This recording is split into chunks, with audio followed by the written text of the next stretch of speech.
और ये देश का दुर्भाग्य रहा कि 1900 टैरिफ लगाया जा रहा है, इसलिए तो नजर है हमारे पास। क्यों नोट नजर? History who don't know their history, they can not make history who forget their history.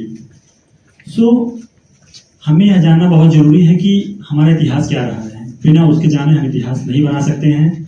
और ये देश का दुर्भाग्य रहा कि 1947 से लेकर के अक्टूबर 2020 तक इंडियन नॉलेज सिस्टम में कोई डिसिप्लिन नहीं था।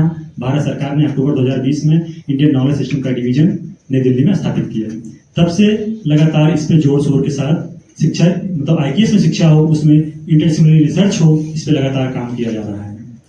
तो आज मैं इकोनॉमिक्स में क्या हमारा इंडियन नॉलेज सिस्टम, भारतीय ज्ञान परंपरा ने काम किया है, इस पर मैं कुछ ही बिंदुओं पर प्रकाश डालना चाहूंगा। जैसे हमारा जो अर्थशास्त्र है वो किस पे बात करता है? हमारा अर्थशास्त्र यूरोपियन अर्थशास्त्र बात करता है कि कैसे वेलफेयर इकोनॉमिक्स है उनका, जो विकीन्स वगैरह सब बात करते हैं। लेकिन हमने कहीं पेटेंट नहीं कराया इन विचारों का, लेकिन ये विचार हमारे पुराने ग्रंथों में पहले से अवेलेबल थे। चाहे हम बात करते हो एकात्म मानववाद, जो कि पंडित दीनदयाल उपाध्याय जी ने दिया, वह एकात्म मानववाद भारतीय शास्त्रों से निकल के आता है, जो कि अंतिम पायदान में खड़े हुए व्यक्ति गरीब कल्याण की बात करते हैं। तो वेलफेयर इकोनॉमिक्स की जो बात वहां की जाती है वो हमारे पास पहले से उपस्थित थी, लेकिन हमने कहीं पेटेंट नहीं कराया उसका। ये हमारा दुर्भाग्य रहा। तो भारतीय ज्ञान परंपरा सिर्फ संस्कृत विरासत नहीं है, बल्कि आधुनिक संस्थागत ज्ञान कैसे आर्थिक सोच को योगदान देती है, इसको समझने की अपनी एक परंपरा है। अर्थव्यवस्था का मूल उद्देश्य सीमित संसाधनों का ऐसा उपयोग करना है कि लोगों की जिंदगी बेहतर हो सके और वह कल्याणकारी हो सके।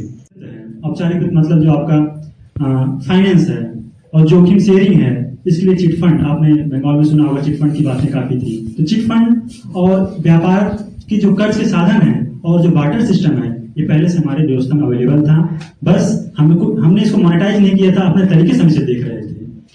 तो बहुत जरूरत है कि हम उस अपने ज्ञान परंपरा में अवेलेबल या उपस्थित उन इकोनॉमिक अर्थों में चीजों को देखें जो हमारे पास थी, ना कि हम यूरोप के नजरिए से भारतीय अर्थशास्त्र को देखें। हमारे पास एक ही तो नजर है हमारे पास, क्यों नोट नजरिए से देखें? जरूरत नहीं कि हम दूसरे नजर से अपनी चीजों को देखें, ये बहुत जरूरी होता है। चौथा, दशमलव प्रणाली, शून्य जैसे गणितीय योगदान केवल बौद्धिक सफलता नहीं है, इन्होंने लेखांकन, कराधान और जटिल व्यापार गणनाओं को संभव बनाया। तो जो हमने गणित में काम किया था, हमारे मैथमेटिक्स में, हमारे इकोनॉमिक्स में भी पहले सपोर्ट कर रहे थे। जो इंटरडिसिप्लिनरी की बात करते हैं हम, हमारा गणित हमारे अर्थशास्त्र में लगातार मदद कर रहा था।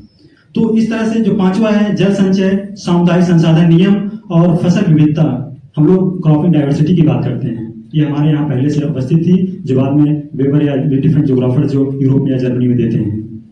तो जलवायु जोखिम की बात हम करते हैं, यह स्थानीय तौर पर विकसित प्रथाएं, अनुकूलन और पुनर्योजी कृषि के लिए महत्वपूर्ण मॉडल थी, जो भारत में अवेलेबल थी। और आज जब देश में टैरिफ लगातार लगाए जा रहे हैं ट्रंप द्वारा या विदेशी शक्तियों द्वारा, तो इस समय जो गांधी का जो मंत्र था कि स्वदेशी को कैसे आगे बढ़ाया जाए, कुटीर उद्योग कैसे आगे बढ़ाया जाए।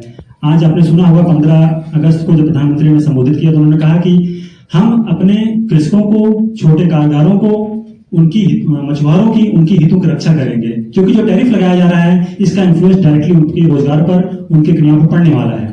तो जो स्वदेशी का मंत्र गांधी ने दिया, ग्राम स्वराज में दिया, आज देश को उसी की जरूरत है। तो मुझे लगता है, कुछ लोग कहते हैं कि गांधी जी आउटडेटेड थे, वो आज की इकोनॉमी में एग्जिस्ट नहीं करते हैं। मुझे लगता है कि जब देश में आपदाएं आती हैं तो गांधी के विचार ही हमें सुरक्षित करते हैं, हमें बचाते हैं। तो हमारा अर्थतंत्र मजबूत है, बस जरूरत है कि हमारे पोटेंशियल को सम्मान करना सीखें और उस पर गर्व करना सीखें, ये ज्यादा जरूरी है।